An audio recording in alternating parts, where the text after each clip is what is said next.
E aí, galera, tudo bem? Então vamos lá, que a missão hoje é analisar uma redação sobre insegurança alimentar, uma redação difícil, que pareceu nos nossos grupos relativamente fácil, assim, porque a galera acha que pode escrever sobre fome com facilidade, o pessoal apanhou bastante. Isso é uma redação muito boa, sobretudo D1, acho que o melhor D1 que eu li essa semana, bem consciente sobre o problema político da fome no Brasil, porque vamos combinar, né? Insegurança alimentar no Brasil, imenso produtor de alimentos, só persiste porque a gente não quer resolver. E essa moça aqui explica por que que não. Então, a redação dela é Insegurança Alimentar, o título, e vocês estão ligados que eu vou assinalar nesse primeiro parágrafo agora em roxo os nexos, alguns dos elementos da competência 4, e vou sublinhar os elementos que já entram meio que como repertório e produtivos, tá?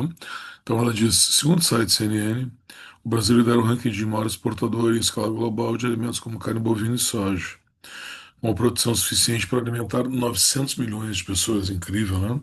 Apesar disso, de acordo com o Instituto Fome Zero, 27% de brasileiros em situação de insegurança alimentar em 2025.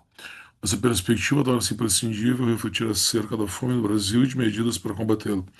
Tu tem dois nexos interessantes aqui, né? O segundo já entra com uma referência que torna o tema bastante complexo. O Brasil é um imenso produtor de alimentos, que já combate o repertório de baixo, né, da perspectiva do percentual de brasileiros que passa fome, com duas informações bem ligadas para uma conjunção concessiva, que dá a ideia de ligação, né? Ou apesar disso. Que está uma conexão bem legal de elementos essas duas primeiras frases. A introdução tem três frases, né? E as duas colocam esse choque. Produzimos alimentos, mas temos muitas pessoas passando fome. Isso aí vai dar, se tu fizer os cálculos aí, praticamente 50 e poucos milhões de brasileiros. Aí depois ela diz que é imprescindível refletir é a introdução genérica. Ela não coloca os dados diretamente das causas ali, tem todo o direito de fazer isso, não tem problema nenhum. Não desmerece a introdução. Tem pessoas que preferem fazer a introdução genérica. Eu, particularmente, até prefiro assim, para não repetir dados, informações ou palavras no D1 e no D2. Então, boa contextualização. Tu vê que eu não estou muito animado, assim, perfeito, excelente, mas fez o que tinha que fazer. É nesse momento que eu já penso assim, na C2 eu vou dar 200. Depois ela diz de início. É preciso ressaltar que a fome do Brasil não é uma questão de falta de alimento, isso que ela já tinha dito, mas agora ela vai entrar aqui no verde escuro, mudei um pouco a cor para te mostrar teses e argumentos, né? Uma escolha política e econômica. É uma escolha. Segurança alimentar é uma escolha. Isso ocorre porque o lobby, associação entre políticos e empresas privadas do país, é institucionalizado. E por meio da bancada ruralista no Congresso Nacional, empresários do ramo aprovam diversas práticas que beneficiam suas propriedades. Tá, assim, ó, primeiro, uma parte é verdadeiro, forte, mas é verdadeiro, né? Existe um lobby entre o Congresso Nacional e empresários do ramo do agronegócio, é evidente, né? E essas práticas beneficiam o agronegócio. São um jogo político e do comércio. Não sei se é por isso que, não sei se é por causa do lobby exatamente. O lobby existe em outros países e não prejudica a economia de certa forma, a sociedade, né? Ali ficou meio ruinzinho, ela vai perder por isso, mas é só por isso. Porque essa dinâmica, né, do benefício do agronegócio no Brasil ela é nítida, né? Tanto que, olha como é que ela vai dizer isso, tá? Com isso, o Estado prioriza as exportações do agronegócio em detrimento da agricultura familiar. Tá aí a escolha política e econômica. Isso é verdade, tem como tu negar.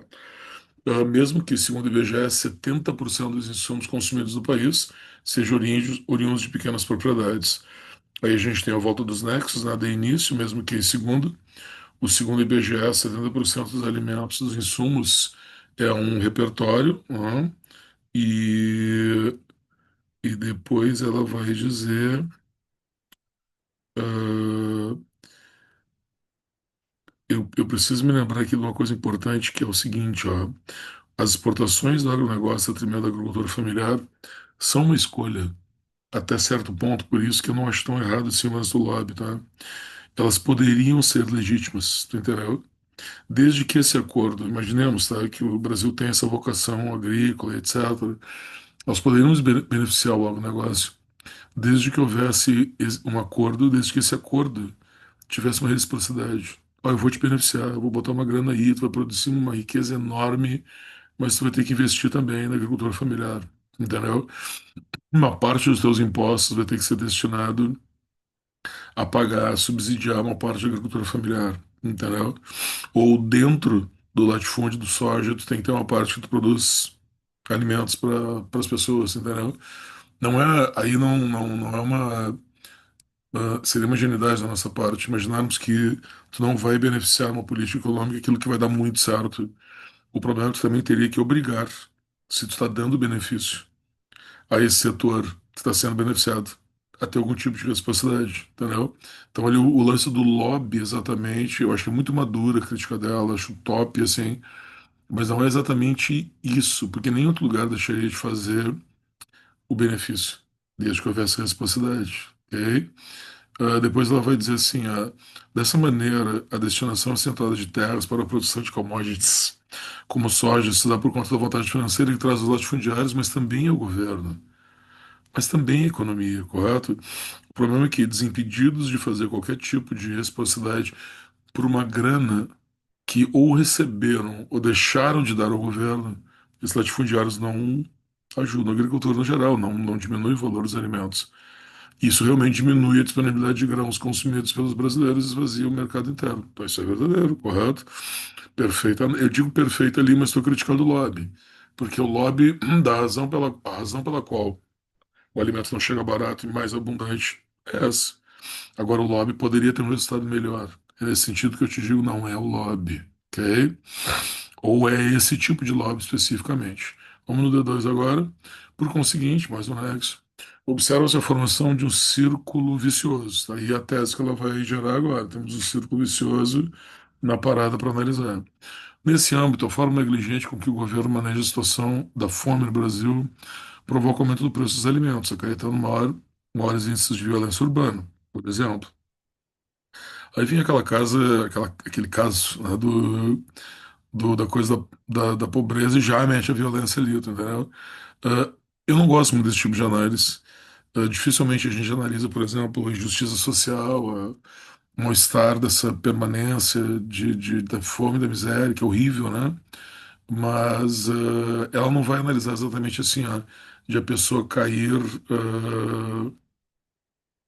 de no tráfico, tu entendeu? Acho que é interessante também tu analisar a dignidade, pobreza propriamente, né? Por qual a gente tem infinitos repertórios. Vamos já no final desse T2 mencionar aqui. Por exemplo, como mostra dessa conjectura, pode citar o caso do ano 2023, no estado de São Paulo, no qual o homem foi amarrado e espancado por policiais após furtar um pacote de amendoins no mercado local. Aí tá, tudo bem. Esse índice de violência eu entendo, isso é um absurdo fazer para uma pessoa passando fome.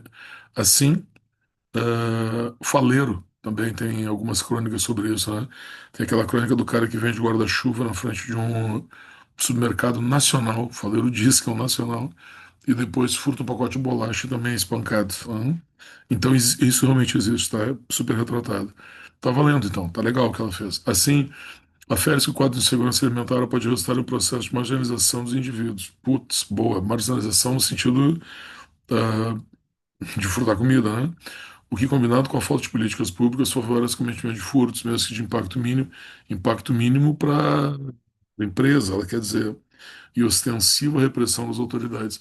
Aí tu vê, eu senti um pouco de falta nessa redação também do lance ah, ah, do repertório tipo o Faleiro que eu mencionei, o Vidas Secas, o Quarto Despejo, da Carolina de Jesus, Os Ratos, do Jonélio Machado. Tem tanto personagem brasileiro que passa fome, entendeu? Então, cabia, correto? Mas ela preferiu não colocar. Era obrigado? Não era. É implicância da minha parte? Não, também não era. Eu sempre acho que vocês têm mais para dar, né, na questão do repertório, e podia ter dado. Vamos ver como é que ela agora, a conclusão, não tem dúvida, tá? Acho que ela fez tudo bem certinho. Errou uma crase, né? O único erro gramatical dessa redação, então vai tirar 200 na C1, Barbado 200 na C3, aliás, 200 na C1, 200 na C2, 200 na C3, e eu acho que ela tem nexos e vocabulário suficiente para 200 na C4, só vou penalizar no C3, né? E ele diz, logo, tá aí O primeiro nexo, com o objetivo de erradicar a fome no Brasil, cabe ao governo federal urgente estimular a produção e a expansão da agricultura familiar. Beleza, né? Legal essa conexão lá, né? Tu tem que mudar a política econômica. Aí vem o detalhamento, especialmente em áreas que deem visibilidade à questão da segurança alimentar, para que a sociedade também colabore, auxilie, se conscientize. Essa ação deve ser feita por meio de incentivos financeiros e comerciais, ou primeiramente linhas de crédito, que nem tu faz com o agronegócio. Então, dar dinheiro para os pobres também, visando ao maior abastecimento do mercado interno e a queda do preço dos insumos. Está aí a finalidade. Belezinha, bem, bem completo, né? Não é o bicho fazer essa proposta de intervenção. Por que que foi fácil para ela fazer a intervenção? Porque a argumentação estava perfeitinha, beleza? Gostaram da relação? Se não gostaram, me digam. É bom saber como é que é a opinião de vocês. Aí, valeu. Um abraço.